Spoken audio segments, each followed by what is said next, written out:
நாக தோஷத்தை நிச்சயமா நாக யோகமா மாற்றலாம். காலைல 6:30 மணிக்கு ஆரம்பிக்குது இந்த நாகதோஷ பரிகார சுற்றுலா. Mayiladuthurai railway junction, Mayiladuthurai bus stand, Kumbakonam railway station, Kumbakonam bus ஸ்டாண்ட்ல நாங்க உங்களை பிக்கப் பண்ணிப்போம். முதல் கோயிலாக திருநாகேஸ்வரம் ராகு பகவானை தரிசிக்கிறோம்.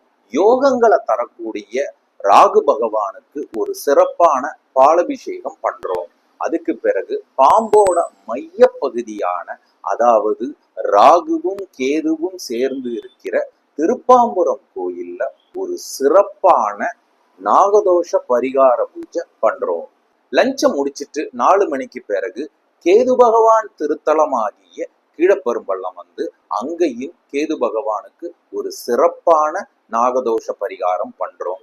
அது முடிச்சதுக்கு பிறகு உங்களை எங்க பிக்கப் பண்ணமோ அங்கேயே டிராப் பண்றோம். நீங்க பரிகார பூஜைக்கு வரக்கூடிய அந்த நாள் தான் நாகதோஷம் நாக யோகமாக மாற ஆரம்பிக்கப்பட்ட சுபநாள். நாகதோஷத்தை நாக யோகமா மாத்துற அந்த முறைகளை ஆஸ் ஏ ஜோதிடரா எனக்கு தெரியும் அப்படிங்கிறதுனால உங்களோட சேர்ந்து எங்க டீமும் சேர்ந்து உங்களை கைடு பண்ணும்.